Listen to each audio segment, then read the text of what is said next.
Ya, anak-anak, Assalamualaikum warahmatullahi wabarakatuh.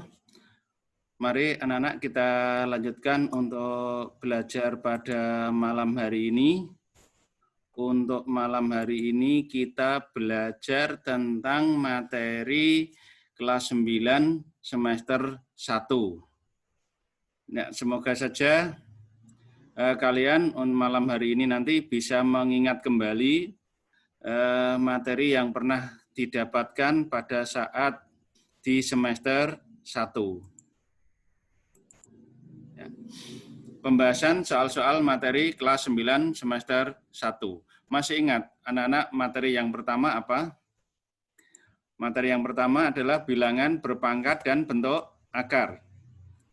Oke, langsung saja saya pada materi bab 1, bilangan berpangkat dan bentuk akar, ringkasannya adalah ini.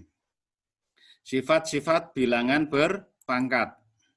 Ini ringkasan teorinya, kita ingat dulu bahwa perkalian bilangan berpangkat dengan bilangan dasar yang sama, maka pangkatnya dijumlah.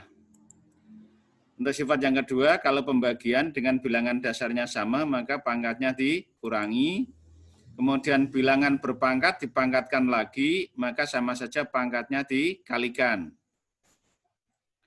Kemudian yang keempat, kalau ada perkalian bilangan yang dipangkatkan, sama saja masing-masing bilangan itu dipangkatkan, dikalikan. Demikian juga yang pembagian. Sifat yang berikutnya yaitu bilangan pangkat 0 nilainya sama dengan 1. Ini untuk penjelasannya sudah di semester 1, jadi ini saya ringkasannya saja. Kemudian yang ketujuh, pangkat bulat negatif, pangkat negatif itu sama saja 1 per pangkat positif. Jadi A pangkat negatif N sama saja 1 per A pangkat N. Dan yang terakhir, bahwa bilangan berpangkat pecahan itu nilainya sama saja dengan akar. Nah, ini keringkasan pada materi bab 1 tentang bilangan berpangkat dan bentuk akar.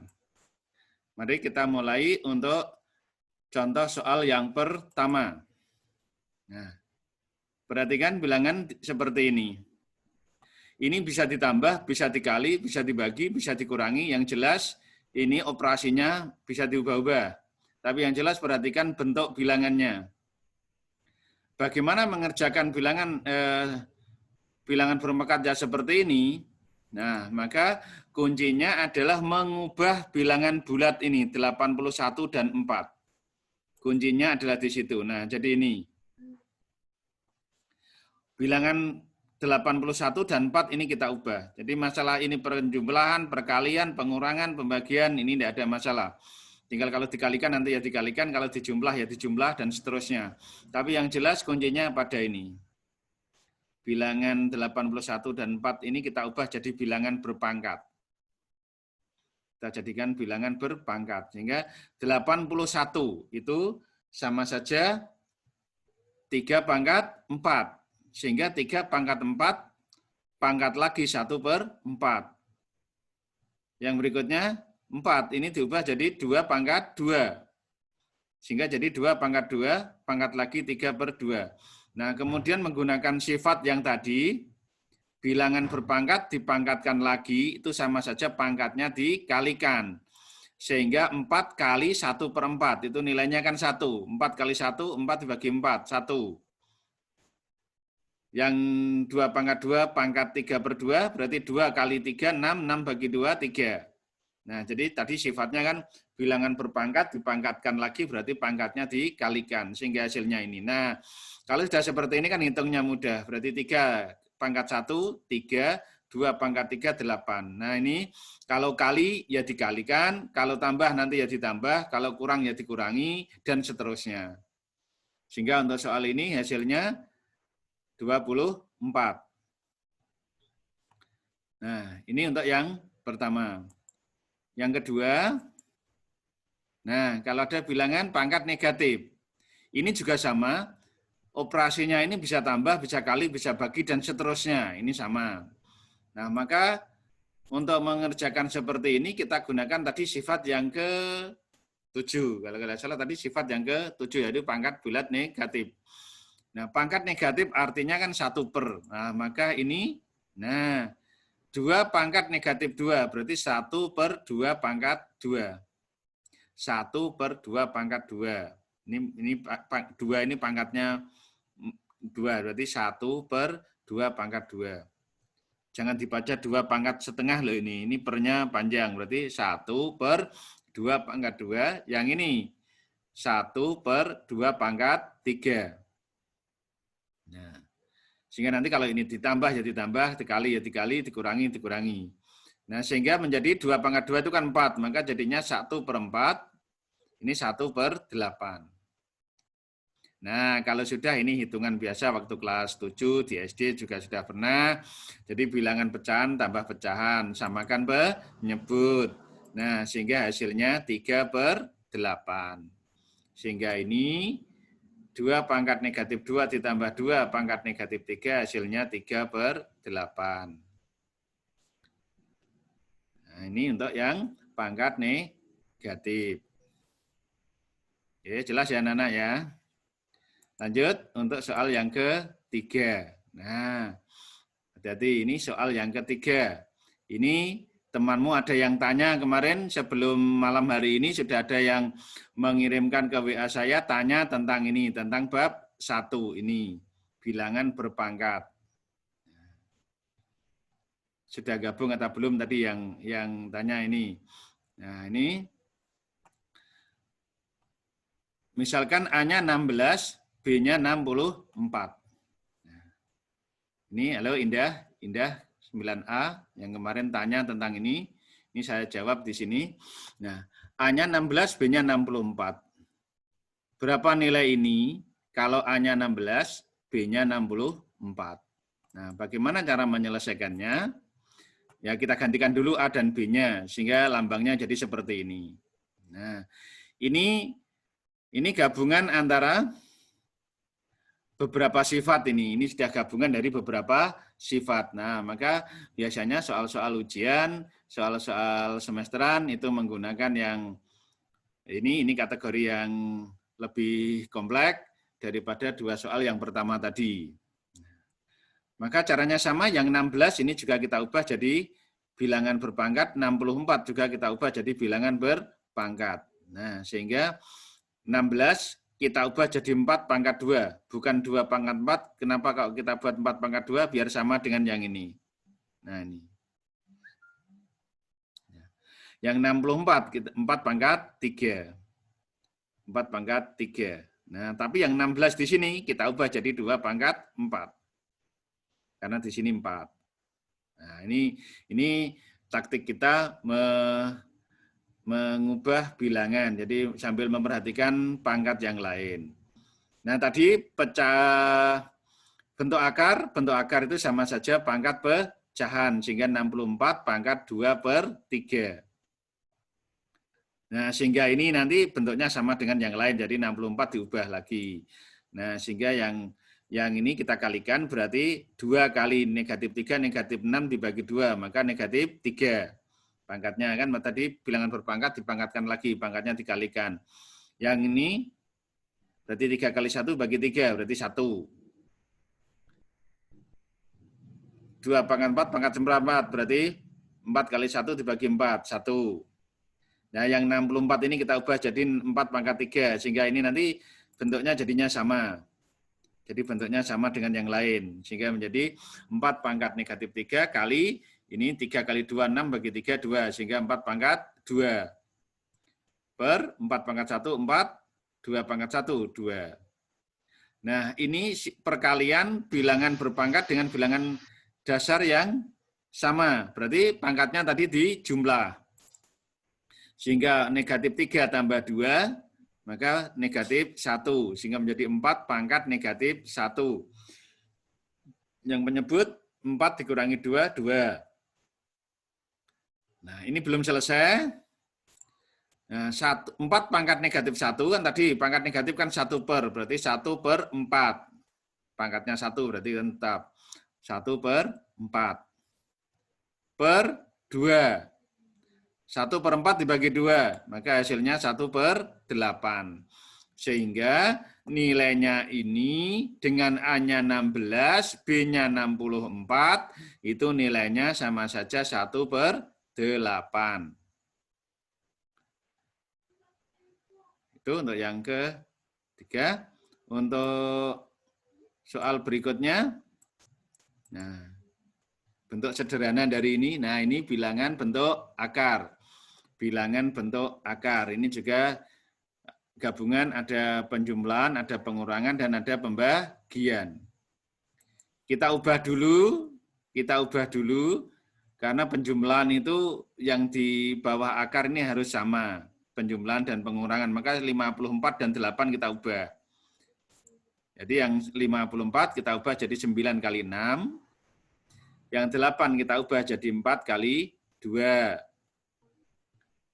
Nah, ini mengubah bilangan bentuk akar. Perhatikan. Nah, kalau sudah akar 9, 3, berarti 2 kali 3. Akar 6 tetap, karena tidak ada hasil bulat. Berarti yang ini menjadi 2 kali akar 9 dan 3. Berarti ini 4 kali akar 4, 2. Jika 4 kali 2 akar 2 dikurangi 3 akar 2. Kita kalikan biasa, berarti 6 akar 6 ditambah 4 akar 6, 8 akar 2 dikurangi 3 akar 2. Nah, ini sudah sama.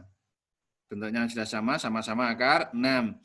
Ini sama-sama akar 2, sehingga tinggal dijumlahkan 6 dengan 4, dikurangkan 8 dengan 3. Nah, sehingga hasilnya 10 akar 6 dibagi 5 akar 2. Kita sederhanakan, 10 bagi 5, 6 bagi 2. 10 bagi 5, 6 bagi 2. Maka diperoleh 2 akar 3. Nah, sehingga ini nilainya 2 akar 3. Berikutnya, nah ini yang disebut dengan merasionalkan penyebut.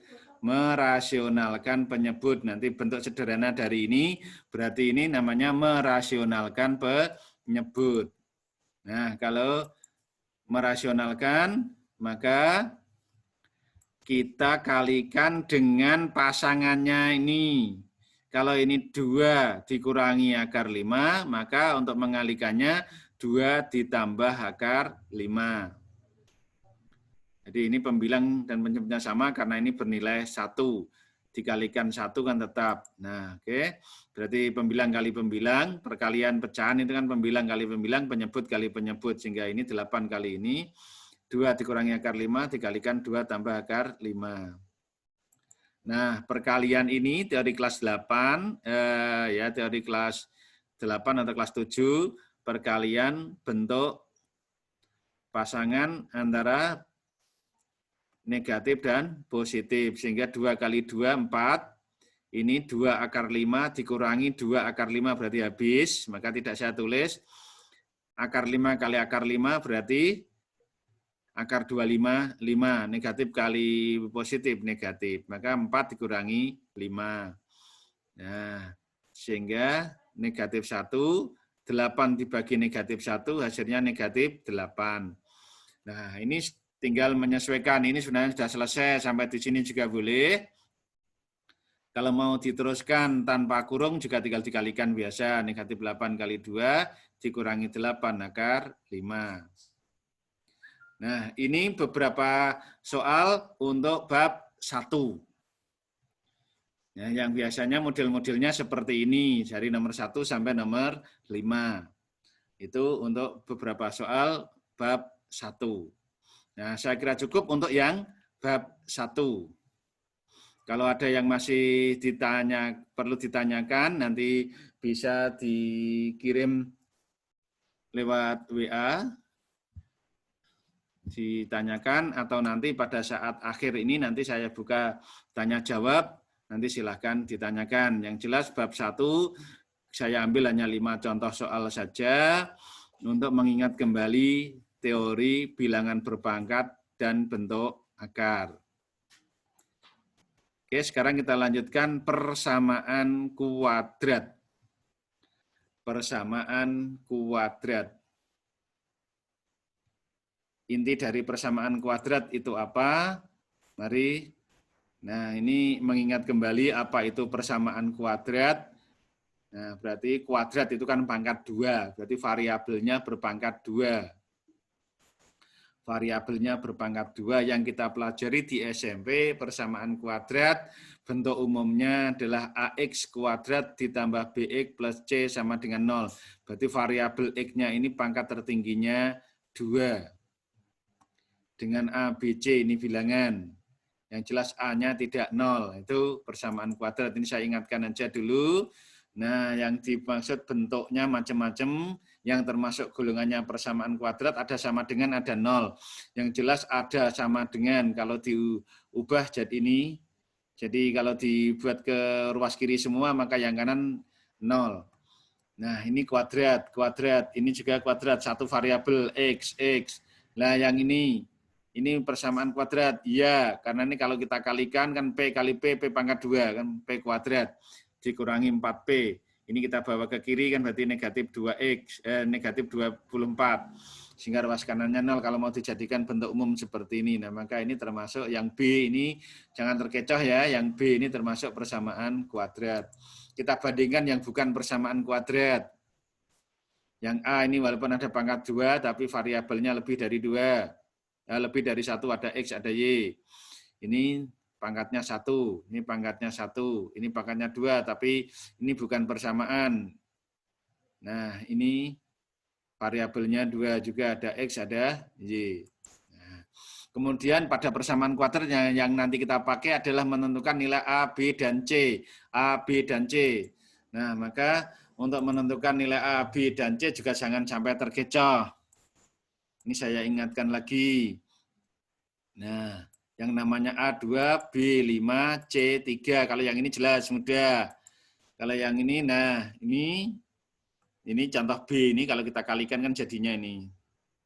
Jadinya yang I2 nih. Contoh B ini kalau kita kalikan jadi, nah maka ini termasuk persamaan kuadrat. Kita bawa ke ruas kiri semua. Nah maka karena nilai A, B, C, maka yang ruas kanan harus 0. Berarti A-nya tidak tertulis, berarti 1. B-nya negatif 4, C-nya negatif 24. Demikian juga yang ketiga, berarti A-nya 1, B-nya negatif 36, C-nya tidak ada, berarti 0. Yang keempat, berarti A-nya negatif 3, B-nya tidak ada, B itu berarti ada variabelnya, nah ini tidak ada, C-nya 36. Ini yang harus kita ingat. Kemudian berikutnya menyelesaikan persamaan kuadrat itu ada 3 cara. Silahkan dibuka kembali catatan bab 1 atau kalau dulu yang dengan saya ada video silahkan dibuka di YouTube saya yang judulnya tentang persamaan kuadrat. Nah, faktor melengkapkan kuadrat sempurna atau rumus. Ya, rumusnya ini. Nah, di sini kan ada A, B, C, maka tadi saya ingatkan harus bisa menentukan nilai A, nilai B, dan nilai C. Nah, kemudian yang perlu diingat lagi adalah diskriminan atau diskriminan. Karena diskriminan ini menentukan penyelesaian. Misalkan penyelesaian dari persamaan kuadrat itu kita lambangkan X1 dan X2, maka X1 dan X2 itu disebut akar-akar persamaan kuadrat. Jadi yang namanya akar persamaan kuadrat adalah penyelesaian. Itu yang nanti bisa kita untuk menentukan adalah diskriminan. Dirumuskan dengan B kuadrat dikurangi 4 kali A kali C. Nah, di sini juga A, B, C terpakai lagi.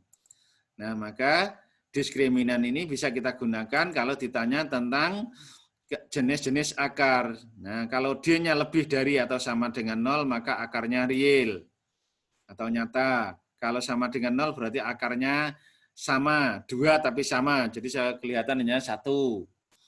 Kalau lebih dari 0 berarti real berbeda. Kalau kurang dari 0 berarti namanya akarnya imajiner atau tidak real. Kalau D-nya diperoleh kurang dari 0. Kemudian yang kita gunakan lagi adalah penjumlahan akar-akar dan perkalian akar-akar. penjumlahan.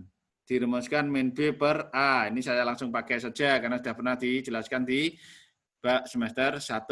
X1 kali X2 atau akar 1 kali akar 2. C per A. Menyusun persamaan kuadrat X kuadrat. Nah, ini yang koefisien tengah B itu dari penjumlahan akar-akar. Misalkan akarnya alfa dan beta, maka dijumlahkan. Maka ini menjadi B nanti. Kemudian yang C-nya, akar-akar itu dikalikan. Nah, mari kita gunakan untuk membahas beberapa contoh seperti ini. Nah, perhatikan contoh persamaan kuadrat, soal persamaan kuadrat yang pertama. Ini temanmu juga yang tanya kemarin, saya tampilkan di sini. Ini termasuk soal yang memerlukan analisa dan memerlukan teori bab lain. Ini ada segitiga siku-siku. Segitiga siku-siku dengan panjang sisinya dilambangkan X cm, 12 cm, dan 2X ditambah 3 cm. Berapa nilai X, berapa keliling, dan berapa luas? Ini 3 pertanyaan ini sebenarnya tergantung dari yang pertama, yaitu nilai X. Nah, untuk menentukan nilai X ini berarti menggunakan teori kelas 8. Karena ini kelas 8, karena ini segitiga siku-siku berarti ada teorema Pythagoras. Keliling segitiga dan luas segitiga, teori kelas 7. Nah, maka untuk menyelesaikan ini, walaupun ini adalah materi persamaan kuadrat, tetapi berhubungan dengan materi yang lain. Persamaan kuadratnya di mana? Perhatikan. Yang pertama berarti menggunakan teorema Pythagoras. Ingat teorema Pythagoras. Kuadrat sisi miring sama dengan jumlah kuadrat sisi siku-siku. Sisi miringnya berarti 2X ditambah 3 kuadrat. Sisi siku-sikunya berarti X dan 12 dikuadratkan dijumlah. Nah, ini ada penjumlahan suku pangkat 2 dari suku 2. Ini juga teori kelas 7. Bentuk aljabar. Maka ini kalau dikuadratkan menjadi 4X kuadrat ditambah 12X ditambah 9. Masih ingat? Kalau lupa, ini saya ulang. Bagaimana cara mengkuadratkan ini supaya cepat? 2X dikuadratkan, berarti 2X kali 2X, maka 4X kuadrat. 3 kuadrat, berarti 9. Nah, ini dari mana ini? 2 kali 3, 6. 6 kali 2, 12, berarti 12X. 2 kali 3, 6. 6 kali 2X, berarti 12X. Nanti kalau negatif, ya berarti di sini sesuaikan. X kuadrat, X kuadrat. 12 kuadrat 144. Kita kumpulkan jadi 1. Ke ruas kiri semua. Berarti 4X kuadrat dikurangi X kuadrat. Maka 3X kuadrat. 12X tetap 9 dikurangi 144. Berarti negatif 135. Nah, inilah yang disebut dengan persamaan kuadrat. Untuk menentukan nilai X ini berarti menggunakan teori persamaan kuadrat. Inilah yang menjadi materi bab 2 kelas 9. Kalau yang ini tadi kan teorema Pythagoras kuadrat, ini berarti bentuk aljabar. Nah, ini persamaan kuadrat. Kita sederhanakan dulu, kita bagi 3, berarti 1, bagi 3, 4, bagi 3, 45. Nah, ini persamaan kuadrat ini silakan untuk mencari nilai X-nya menggunakan faktor silakan, menggunakan rumus silakan. Ini kemampuan kalian untuk menyelesaikannya. Tidak saya bahas di sini, tapi saya langsung pakai. Saya pakainya faktor. Nah, maka saya pakainya faktor. Persamaan kuadrat difaktorkan. Dijumlah hasilnya 4, dikalikan hasilnya negatif 45. Berarti negatif 5 dengan 9. Maka ini berarti X dikurangi 5 sama dengan 0 atau X tambah 9 sama dengan 0. Ini yang menggunakan faktor kan begitu. Kita selesaikan sendiri-sendiri sehingga diperoleh X-nya 5. Yang ini kita selesaikan maka diperoleh X-nya negatif 5, negatif 9. Nah ini negatif 9 berarti tidak memenuhi karena di sini X. X itu panjang sisi tidak mungkin negatif. Nah, tetapi kalau hanya penyelesaian saja tidak dihubungkan dengan segitiga, maka dua-duanya ini jawaban. Itu alasannya ya. Kenapa ini yang negatif 9 tidak terpakai? Karena X ini miliknya panjang sisi segitiga. Berarti panjang sisi tidak mungkin negatif. Maka yang kita pakai hanya yang positif, berarti X-nya sama dengan 5. Ini karena soal ini materi persamaan kuadrat tapi dihubungkan dengan materi yang lain yaitu segitiga. Maka kesimpulannya di sini nilai X-nya sama dengan 5. Nah setelah X-nya ketemu 5, maka sisi-sisinya kan bisa diketahui ini, berarti yang ini 5, ini 12, berarti ini 2 kali 5, 10 tambah 3, berarti 13. Nah, berarti sisi 1, 5, sisi 2, 12, sisi 3, 13 cm, tinggal X-nya diganti 5 ini. Nah, sehingga ditanya keliling segitiga itu kan rumusnya panjang sisi dijumlah semua. Nah, berarti 30 cm. Nah, kalau sudah, yang ketiga luas segitiga. Ingat rumus luas segitiga, setengah kali alas kali tinggi. Alasnya yang mana? Kita misalkan ambil yang 12. Tingginya yang mana? Kita ambil yang X. X-nya tadi berapa? 5, berarti 5. Ya, dihitung sehingga diperoleh luasnya 30 cm persegi. Nah, ini pemanfaatan teorema Pythagoras, persamaan kuadrat, bentuk aljabar, keliling, dan luas segitiga. Jadi ini satu soal tetapi mengingat materi yang cukup banyak. Nah ini soal-soal seperti ini yang harus kalian kuasai. Nah itu, entah nanti yang ditanyakan yang mana, yang tanyakan luas. Kalau yang ditanyakan luas ya berarti cari dulu X-nya, tetap yang A ini harus dicari dulu. Tanya keliling saja ya berarti yang A, yang X, nilai X ini tetap dicari. Itu soal yang pertama untuk persamaan kuadrat. Soal yang kedua, nah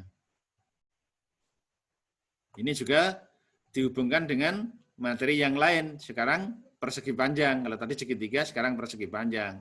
Ada keliling, ada luas. Berarti kalian juga harus ingat keliling persegi panjang dan luas persegi panjang. Diagonal berarti teorema Pythagoras. Nah, terpakai lagi. Nah, misalkan seperti ini, kebunnya berbentuk persegi panjang. Ini kita misalkan P, ini kita misalkan L, ini diagonalnya kita misalkan D. Kita mulai keliling persegi panjang. Ingat ya, rumusnya seperti ini. Keliling K sama dengan 2 kali panjang tambah lebar. Kelilingnya 70. 70, masukkan.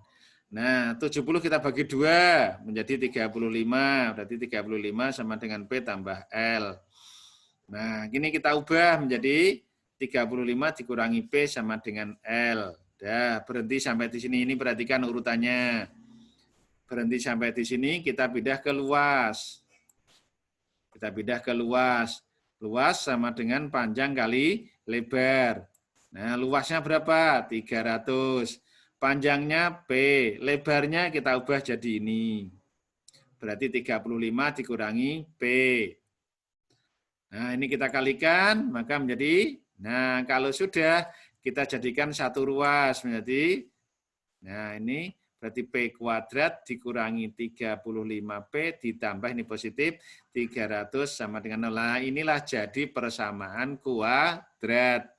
Nah, menjadi persamaan kuadrat. Nah, untuk menentukan nilai P berarti menyelesaikan persamaan kuadrat. Di awal tadi sudah saya sampaikan ada 3 cara menyelesaikan persamaan kuadrat. Kamu mampu yang mana? Mampu faktor, silakan pakai faktor. Mampu rumus, silakan pakai rumus. Berarti kalau pakai rumus berarti ini A-nya 1, B-nya negatif 5, C-nya 300. Nah, tapi di sini saya selesaikan dengan faktor. Dikalikan hasilnya 300, dijumlah hasilnya negatif 35, itu berapa dengan berapa? Diperoleh negatif 20 dengan negatif 15. Negatif kali negatif positif, berarti 20 dengan 15, 300. Negatif 20 ditambah negatif 15, negatif 35. Nah, dengan cara faktor. Nah, kalau sudah seperti ini, berarti yang ini sama dengan 0 atau yang ini sama dengan 0. Kita selesaikan satu per satu, berarti diperoleh B-nya 20. Nah, ini B-nya diperoleh 15. Berbeda dengan soal nomor 1. Kalau soal nomor 1 kan 1 negatif, 1 positif. Nah, ini positif semua. Berarti terpakai semua. Jadi terpakai semua. Langsung saja kita simpulkan yang satu sebagai P, yang satu sebagai L, walaupun ini P semua. Berarti ukuran persegi panjang ini tadi panjangnya 20 cm dan lebarnya 15 cm. Karena ini positif semua terpakai. Nah, jadi yang satu 20, yang satu 15, berarti yang satu P, yang satu L, walaupun di sini lambangnya P semua.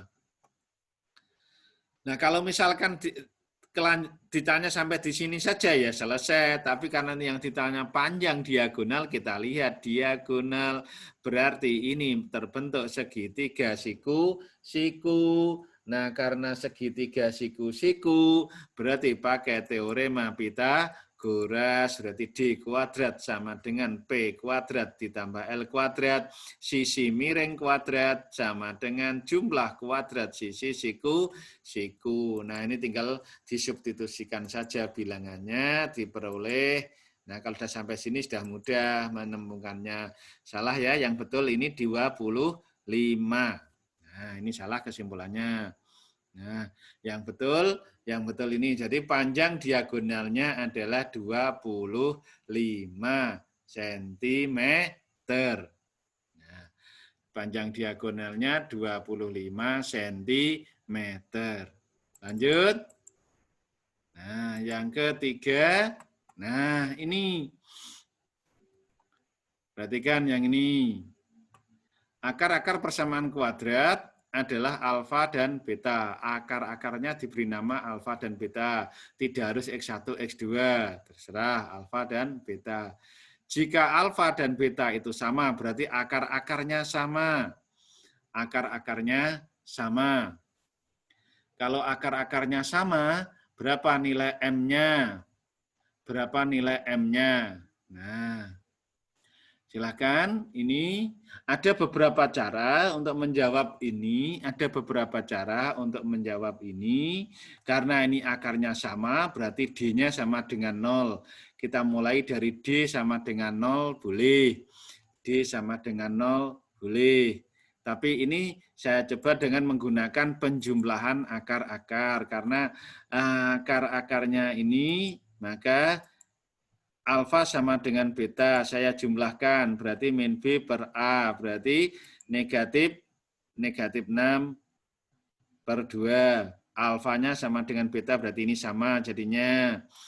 Nah, sehingga diperoleh beta 3 per 2, karena ini positif. Berarti 6 dibagi 2, 3 bagi 2. Sehingga alfa dan betanya sama, 3 per 2. Nah, supaya mengingat materi yang penjumlahan. Nah, sehingga penjumlahan dan perkalian. Kita kalikan sekarang alfa kali beta, berarti C per A. C-nya ini. Nah, 2M min 1. A-nya 2. Alfa dan beta tadi nilainya sama. 3 per 2. Kita kalikan. Sehingga diperoleh 9 per 4. 2M dikurangi 1 per 2. Nah, kita kalikan biasa seperti yang kemarin-kemarin kita menghitung seperti ini.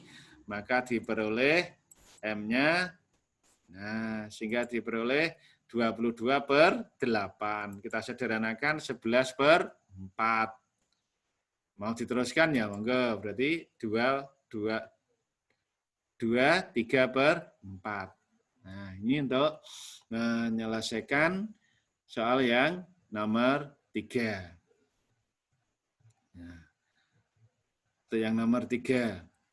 Sekarang lanjut yang nomor 4. Nah, saya berikan 4. Untuk bab 2 saya berikan 4. Akar persamaan dari 2x kuadrat dikurangi 6x dikurangi 5 sama dengan 0 adalah alfa dan beta. Tentukan persamaan kuadrat yang akar-akarnya 2 alfa dan 2 beta. Nah, menyusun persamaan kuadrat. Maka ini kita cari jumlah dan hasil kalinya dulu. Alfa tambah beta berarti min B per A. Nah, ini hasilnya 3.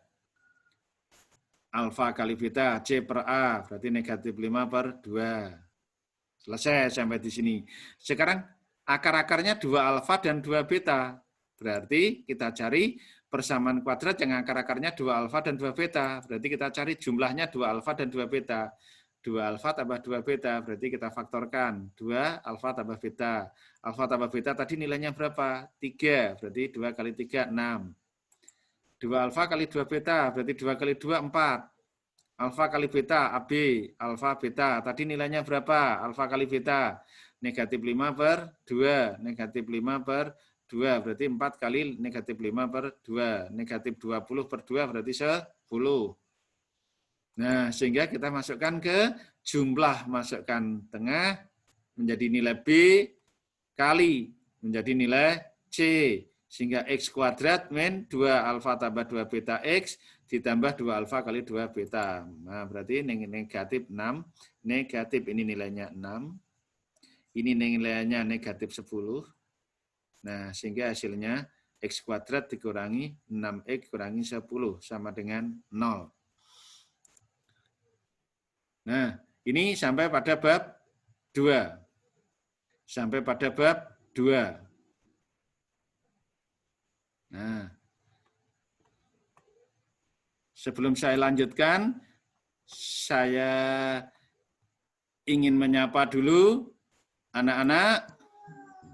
Bagaimana sampai 2 bab? Masih kuat?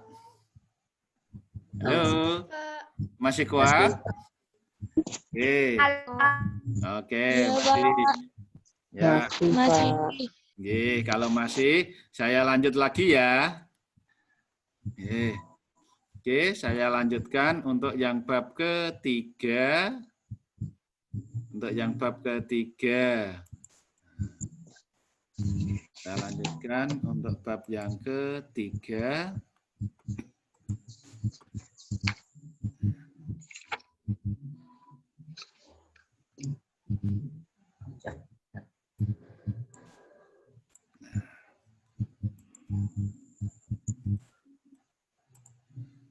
Ini tadi sudah ya.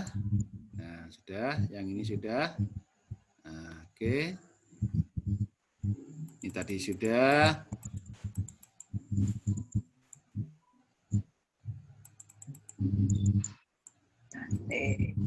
Oke, yang ini tadi juga sudah.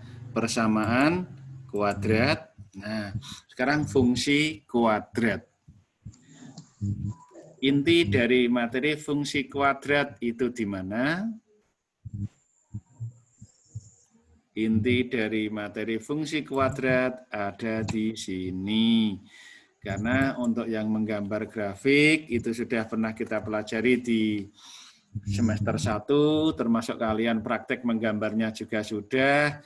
Nah, sekarang fungsi kuadrat. Tadi persamaan kuadrat. Bedanya kalau persamaan kuadrat di sini tadi 0. Sama dengan 0. Tapi kalau fungsi kuadrat di sini variabelnya bisa Y, bisa Fx, dan yang lain. Nah, hampir sama bentuknya karena sama-sama kuadratnya. Ini fungsi kuadrat, di mana A, B, C sama bilangan real. A tidak 0.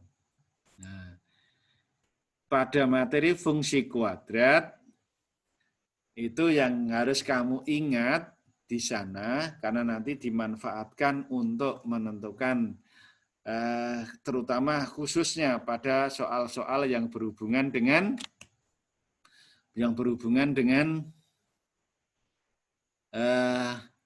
kehidupan keseharian. Yaitu pembuat nol fungsi. Ini yang saya ingatkan. Ini di waktu di semester 1 sudah, tapi yang jelas saya ingatkan, pembuat nol fungsi. Pembuat nol fungsi itu diperoleh jika Y-nya ini sama dengan 0 atau Fx-nya sama dengan 0 sehingga menjadi bentuk persamaan kuadrat. Maka materi persamaan kuadrat tetap terpakai di fungsi kuadrat. Kemudian titik potong dengan sumbu X. Titik potong dengan sumbu X caranya sama dengan mencari pembuat nol fungsi, yaitu sama-sama Y-nya dinilai nilai Y-nya 0. Berarti diperoleh pada saat Y-nya sama dengan 0. Tapi ada fungsi kuadrat yang tidak memiliki nilai Y sama dengan 0. Di semester 1 sudah pernah ya. Nah, kemudian titik potong dengan sumbu Y. Titik potong dengan sumbu Y diperoleh kalau X-nya sama dengan 0. Ini saya mengingatkan saja ini. Untuk penjelasan lebih lanjut silahkan buka lagi video pembelajaran yang ada di YouTube saya. Tinggal nanti cari di fungsi kuadrat. Tinggal fungsi kuadrat 1 apa 2 sesuaikan. Ini saya mengingatkan sebentar saja. Persamaan sumbu simetri. Itu kalau menggunakan rumus, dirumuskan X sama dengan min B per 2A. Hampir sama dengan jumlah akar-akar persamaan kuadrat. Kalau jumlah akar-akar kuadrat tadi min B per A, tidak ada duanya ini. Ya. Jangan sampai terkecoh dengan itu. Atau bisa diperoleh dengan jumlah pembuat nolnya. Ya, jadi pembuat nol fungsinya ini dijumlah dibagi 2 itu akan diperoleh sumbu simetri.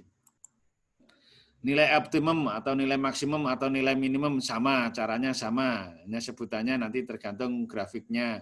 Maka disebut nilai optimum. Itu Y sama dengan D per min 4A. D diskriminan. Tadi diskriminan dirumuskan dengan B kuadrat min 4A C per min 4A.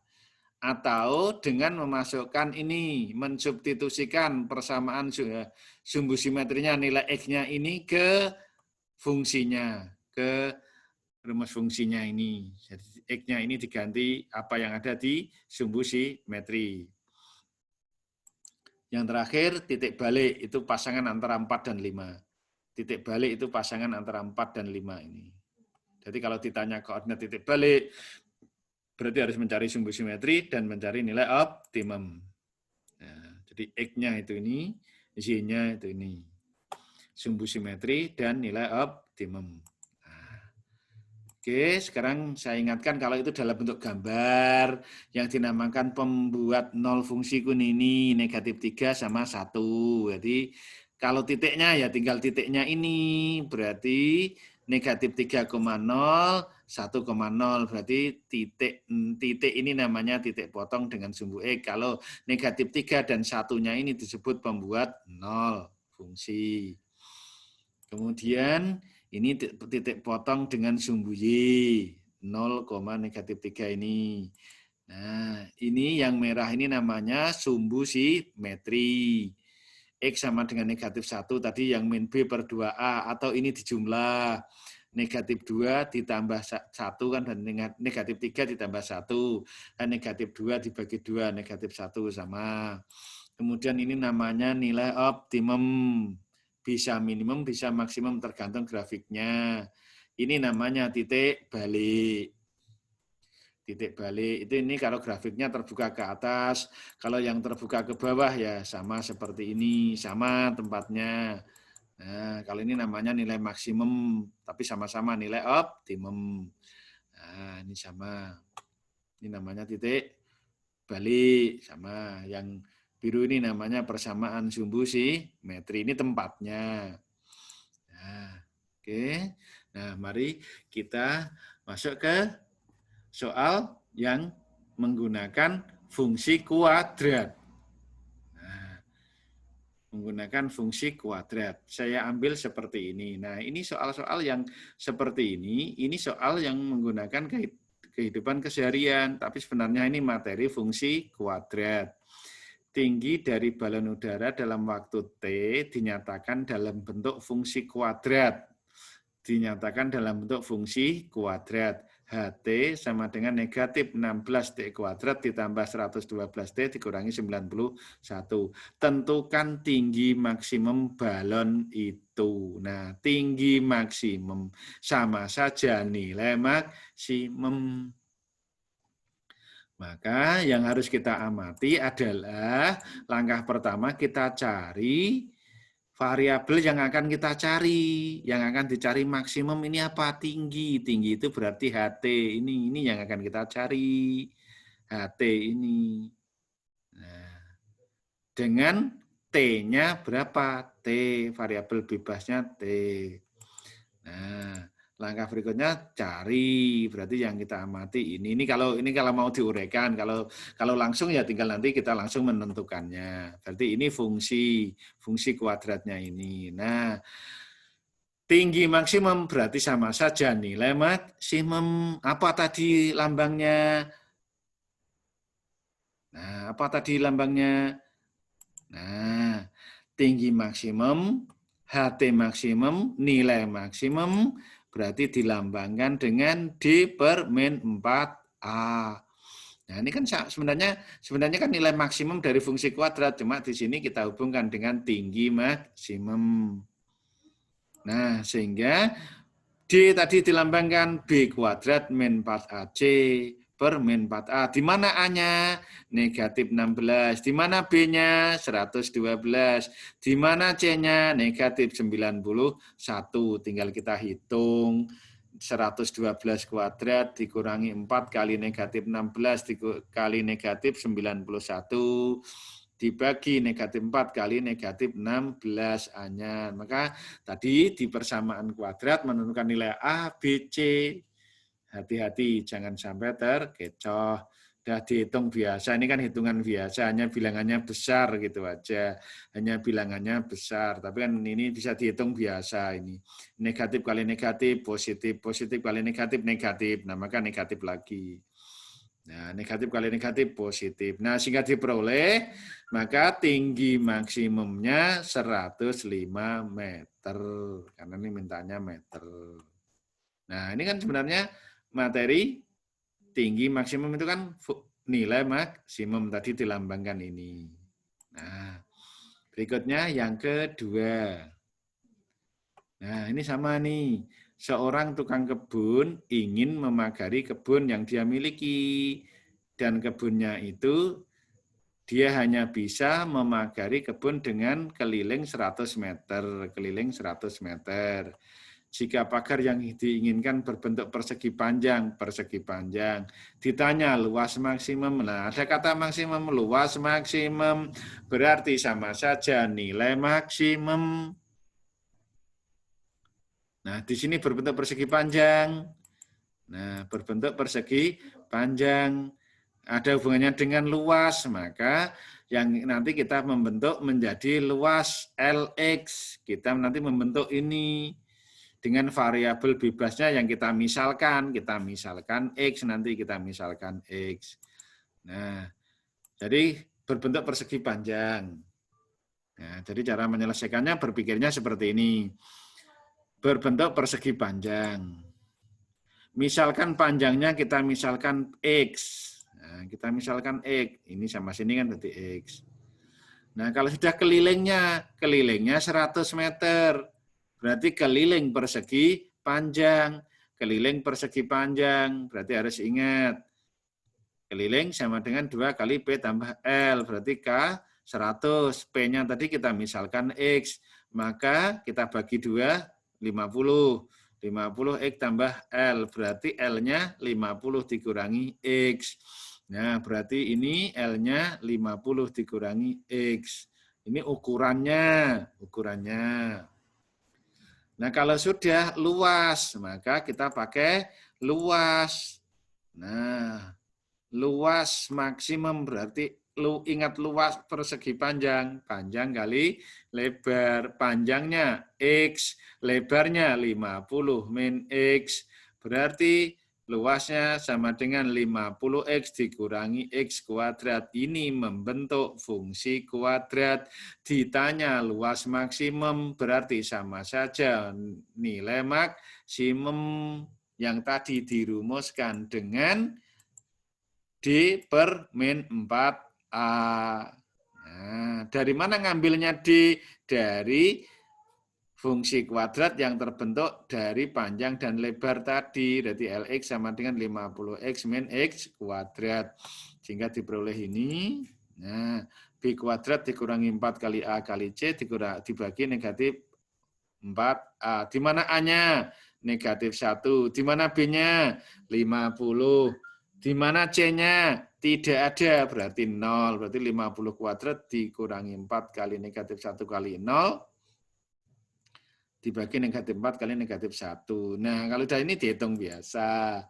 50 kuadrat, ini 0, negatif 1 kali negatif 4, kali 0 kan 0. Nah, sehingga ini dibagi 4, diperoleh 625. Nah, sehingga kesimpulannya negatif, nah, luas maksimum diperoleh 625 meter persegi. Hati-hati perkalian bilangan negatifnya ini saja.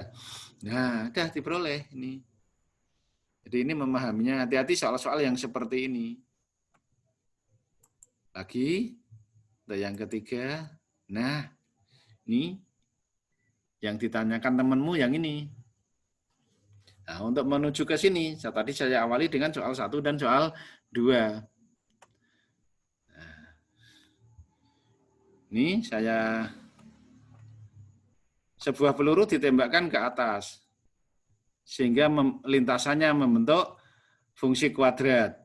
HT sama dengan 120T min T kuadrat. Nah, ditanya A sampai E. Tinggi peluru pada detik ke-50. Peluru menyentuh tanah pada detik ke. Waktu yang diperlukan peluru sampai di tanah lagi. Tinggi maksimum yang dicapai peluru. Waktu yang diperlukan peluru mencapai tinggi maksimum. Hati-hati anak-anak ini. Ini kan soal dalam kehidupan keseharian, kalimatnya disesuaikan dengan kondisi pada keseharian, ini hubungannya dengan peluru. Tapi sebenarnya ini adalah materi fungsi kuadrat. Nah, maka untuk menjawabnya kita lihat fungsi kuadratnya. Nah, HT sama dengan 120T dikurangi T kuadrat. Ditanya tinggi peluru, tinggi berarti HT. HT ini miliknya, ini tinggi, T-nya waktu. Nah, berarti pada detik ke-50 berarti T-nya 50. Waktunya T waktu. T-nya 50, berarti 50. Nah, kita punya ini, HT sama dengan 120T dikurangi T kuadrat. T-nya senilai 50. T-nya senilai 50, ya tinggal kita ganti 50, 50. Nah, sehingga diperoleh 120 kali 60 kali 50. 50 kuadrat. Nah, sehingga diperoleh 3.500. Nah, maka kesimpulannya ini kan sama saja menentukan nilai fungsi kuadrat. Tapi sini kita hubungkan dengan tinggi peluru. Jadi tinggi pelurunya 3.500 meter pada saat 50 detik. Nah, itu. Oke, yang tanya sudah jelas ya. Yang tanya hati-hati. Nah, sekarang yang B sama C. Peluru menyentuh tanah pada detik ke. Nah, ini kamu bisa membandingkan senjata, diisi peluru, tembakkan ke atas. Itu lintasannya kan membentuk lintasan fungsi kuadrat itu kan. Nah, naik, nanti suatu saat naik kan nanti terus akhirnya jatuh lagi kan gitu. Nah, peluru menyentuh tanah pada detik ke, waktu yang diperlukan peluru sampai di tanah lagi. Nah, maka untuk pertanyaan B dan C itu sama sebenarnya, sama. Sama-sama peluru sampai di tanah. Maka ini saya jawab B dan C, hanya saya jawab jadi 1. Jadi peluru menyentuh tanah pada detik ke, dan waktu yang diperlukan peluru sampai di tanah lagi itu sama. Sama. Lah sama dengan apa? Ini cara menyelesaikannya itu sama saja mencari pembuat nol fungsi. Jadi B dan C ini menyentuh tanah, berarti kan tingginya 0. Menyentuh tanah. Jadi menyentuh tanah berarti peluru ada di tanah lagi, berarti tinggi peluru 0. Nah, maka kalau ini 0 berarti sama saja mencari pembuat 0 fungsi. Nah, itu jadi menjadi ya HT-nya sama dengan 0 karena menyentuh tanah. Sehingga kalimatnya jadi ini. Pembuat 0 fungsi tadi kan Y-nya sama dengan 0. Lah ini yang kita anggap sebagai Y kan ini tinggi, ini HT sama dengan 0. Nah, ini menjadi persamaan kuadrat. Berarti menyelesaikannya menggunakan materi persamaan kuadrat. Mau pakai faktor, mau pakai rumus, mau pakai kuadrat sempurna, silahkan. Di sini saya selesaikan dengan cara faktor. Berarti ini ada T, saya keluarkan T-nya, berarti T kali 120 dikurangi T. Artinya berarti T sama dengan 0 atau 120 dikurangi T sama dengan 0. Nah ini yang T ini sudah sama dengan 0, yang ini diperoleh T sama dengan 120. Nah, berarti peluru menyentuh tanah pada saat T0, artinya belum ditembakkan. Berarti jawaban apa bukan ini? Bukan, karena ini ada keterangan peluru menyentuh tanah pada detik ke. Terus yang B ini berarti artinya kan sudah ditembakkan. Nah, maka jawabannya yang 120.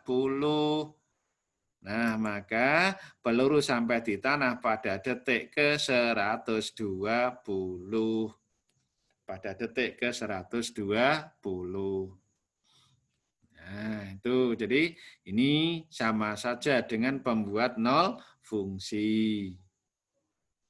Kemudian tinggi maksimum berarti nilai maksimum. Nah, tadi soal 1-2 kan sudah tentang maksimum. Nah, berarti D per min 4A.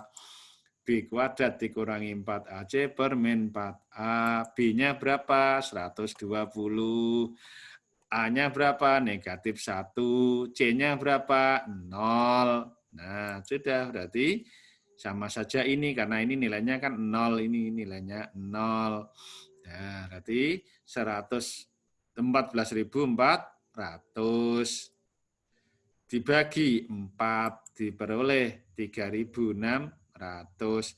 Nah, berarti tinggi maksimumnya 3.600 meter. Bagaimana dengan yang E sekarang?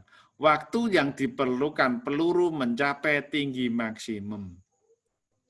Soal E ini sebenarnya sama saja mencari persamaan sumbu simetri.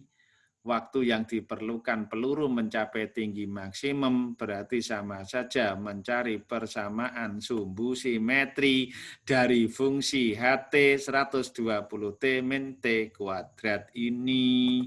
Nah, maka mengerjakannya menggunakan sumbu simetri. Berarti T sama dengan min B per 2A.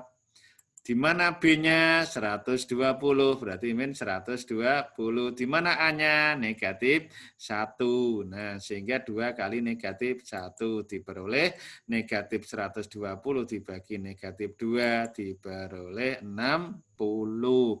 Nah, sehingga waktu yang diperlukan peluru mencapai tinggi maksimum adalah 60 detik. Nah, jadi soalnya seperti ini. Nah, tapi ingatan kita di sini yang perlu adalah sebenarnya kan hitungannya sederhana. Hanya bisa tidak membawa kalimat soal ini ke dasar dari fungsi kuadrat tadi yang dimulai dari pembuat nol fungsi sampai titik balik tadi di awal yang sudah saya ingatkan. Nah, ini anak-anak untuk materi fungsi kuadrat yang hubungannya dengan ada pembuat nol fungsi, titik potong dengan sumbu X, titik potong dengan sumbu Y, persamaan sumbu simetri, nilai maksimum, nilai minimum, kemudian titik balik yang kita hubungkan dengan soal-soal kehidupan keseharian. Nah, kelas ya anak-anak ya. Lanjut, yang materi terakhir tentang transformasi.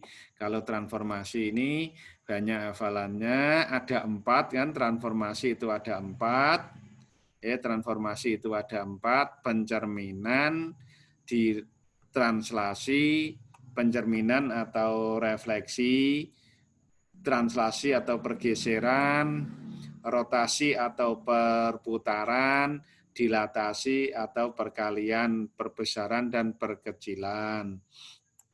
Nah, mari yang pertama tentang pencerminan pada bidang koordinat. Silakan pencerminan itu ada 7 ini. Ada 7 ini. Di semester 1 kemarin penjelasannya sudah. Nah, ini di buku paket juga ada. Nah, maka tinggal mengingat ini. Yang semula X, Y, kalau dicerminkan terhadap sumbu X, maka bayangannya X, negatif Y, dan seterusnya ini. Ini jadi tinggal mengingat saja, misalkan ini saya buat, ini misalkan titik A negatif 1, Y, negatif 6,5, A negatif 6,5. Dicerminkan pada sumbu X. Maka jadinya kan ini. X-nya tetap, Y-nya negatif. Nah kan jadi gini. Nah maka ini harus ingat ini. Nah, kalau tidak ya kamu ingat-ingat modelnya mengingat dengan bidang koordinat sumbu X itu yang mendatar itu sebagai cermin. Titiknya ini di mana, tempatnya semula, bayangannya di mana kan begitu. Nah itu penjelasannya waktu di semester 1 sudah. Nah sekarang kita mengingat ini. Nah kalau misalkan dicerminkan terhadap sumbu Y, nah bayangannya itu min X, Y. Nah, berarti X-nya negatif X. Padahal ini negatif, berarti negatif 6. Berarti jadi positif. Maka bayangan jadi 6,5. Titik asal, berarti min X, min Y. Min X, min Y. Berarti negatif-negatif, ya berarti 6, negatif 5. Y sama dengan X, berarti Y sama dengan X. Yang semula XY, bayangannya Y, X, berarti Y-nya 5, berarti 5, jadi 5, negatif 6. Nah, Y sama dengan min X, berarti min Y, min X. Maka yang semula min 6,5, min Y, berarti min 5. Min X, min 6, berarti jadi 6. Nah, maka min 5,6. Garis Y sama dengan H. Ini bayangannya X, 2H min Y. Berarti yang X tetap. Yang belakang 2 kali H dikurangi Y. Nah, kalau saya punya ini misalkan Y sama dengan 3, hanya tak ganti 3. Titiknya tadi negatif 6,5. Berarti bayangannya X-nya tetap. Berarti negatif 6 tetap. 2H berarti 2 kali 3. 2 kali 3 dikurangi 5. Nah, negatif 6 tetap. 2 kali 3 dikurangi 5. Berarti 6 dikurangi 5, 1. Maka bayangannya menjadi negatif 6,1. Nah, misalkan X sama dengan dicerminkan dengan X sama dengan H. Nah, di sini 2 kali H dikurangi X, Y. Berarti Y-nya tetap. Nah, misalkan ini X-nya tak ganti negatif 4. Titiknya tetap ini, negatif 6,5. Maka bayangannya 2 kali H, berarti 2 kali negatif 4. Dikurangi X, berarti dikurangi negatif 6. Koma Z, Z-nya 5 tetap. Berarti yang dihitung ini 2 kali negatif 4, negatif 8. Negatif 8 dikurangi negatif 6, berarti negatif 2. Sehingga negatif 2,5. Nah, ini untuk yang pencerminan. Dah. Oke. Ini tinggal hafalannya ini. Berikutnya yang translasi. Translasi itu digeser searah sumbu X, dilanjutkan searah sumbu Y. Sumbu X berarti ke kanan atau ke kiri, sumbu Y berarti ke atas atau ke bawah. Dilambangkan, nah ini X ditambah, misalkan translasinya A dengan B, maka dijumlah X tambah A, Y tambah B. Nah, dilambangkan seperti ini, sehingga hitungannya dijumlah. Ya, berarti mengingatkan saja ini translasi negatif 7, negatif 7, 6. Berarti P-nya 5, negatif 2. 5 ditambah negatif 7, negatif 2 tambah 6. Hanya begitu. Nah, sehingga diperoleh, tinggal dihitung biasa. Nah, ini satu lagi, misalkan ini, ya sama, dijumlah. Berarti negatif 6 tambah 7, 8 tambah 5. Nah, sudah selesai seperti ini untuk translasi. Jadi dijumlah dan menentukannya, digeser, pergeseran. Translasi itu pergeseran. Nah, menentukannya dengan dijumlah. Yang ketiga, rotasi, diputar. Diputar dengan pusat 0,0. Nah, diputar dengan pusat 0,0. Yang harus diperhatikan, arah negatif itu berarti searah putaran jarum jam. Jadi kalau searah putaran jarum jam itu arahnya kita sebut negatif. Yang berlawanan dengan putaran jarum jam itu kita sebut dengan arah positif. Rotasi diawali dari sumbu X positif, berarti sumbu X yang sebelah kanan yang positif. Nah, kalau searah putaran jarum jam, itu arahnya negatif. Tapi kalau berlawanan dengan putaran jarum jam, itu arahnya positif.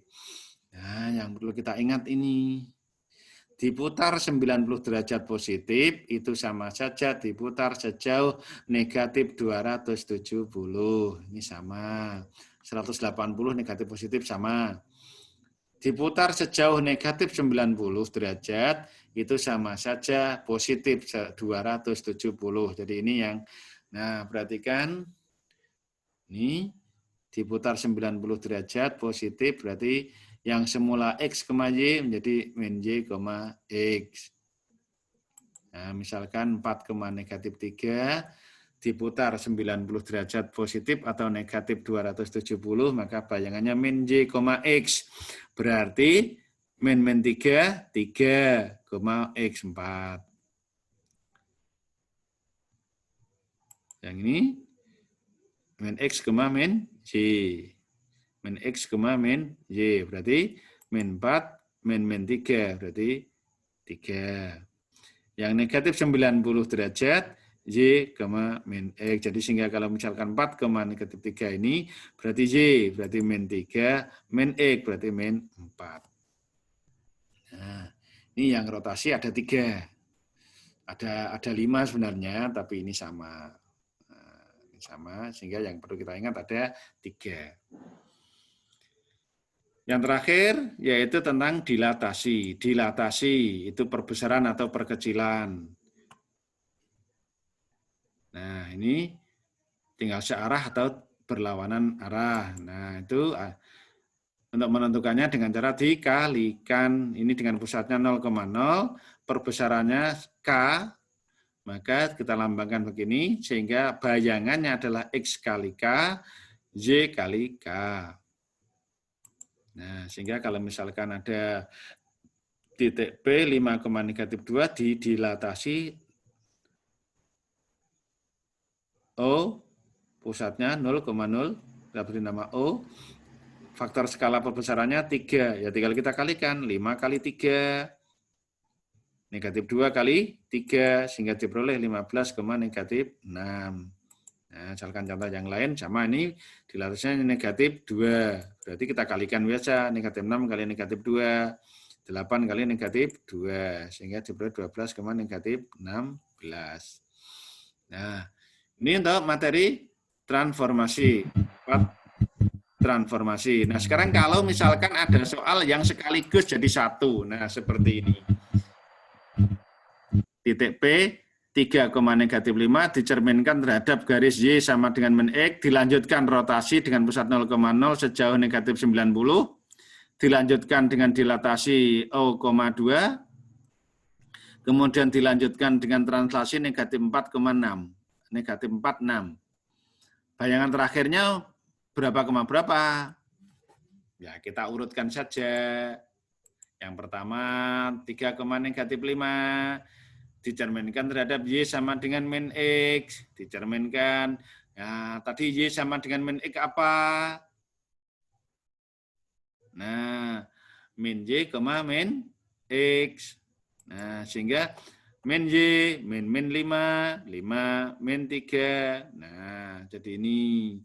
Nah, terus titik ini, bayangannya ini dirotasi. Berarti dirotasi sejauh negatif 90 derajat. Tadi rotasi negatif 90 derajat tadi apa? Nah, kalau lupa, sementara kalau lupa dibuka lagi, tapi nanti kalau ulangan kan tidak boleh buka. Nah, maka diingat-ingat lagi. Sehingga diperoleh, nah, Y, negatif X. Berarti negatif 3, Y negatif 3, negatif 5, min X. Nah, kemudian ini dilatasi 0,2, ini dilanjutkan, berarti ini, yang ini. Maka ini didilatasi, faktor skalanya 2, berarti dilatasi tadi diapakan? Dikalikan. Ya dikalikan, tinggal dikalikan, negatif 3 kali 2, negatif 6, negatif 5 kali 2, negatif 10. Kemudian dilanjutkan dengan translasi, berarti ini ganti ditranslasikan, digeser. Tadi bagaimana mencari translasinya? Dijumlah, berarti negatif 6 ditambah negatif 4. Berarti negatif 10. Negatif 10 ditambah 6, negatif 4. Sehingga kesimpulannya bayangan terakhirnya adalah negatif 10, negatif 4. Bayangan terakhirnya adalah negatif 10, negatif 4. Nah, demikian anak-anak untuk belajar malam hari ini tentang materi bab semester 1. Semoga saja kalian bisa memahaminya. Dan sekian, terima kasih. Selanjutnya saya buka dengan tanya jawab. Kalau di sini nanti ada yang menginginkan tanya jawab.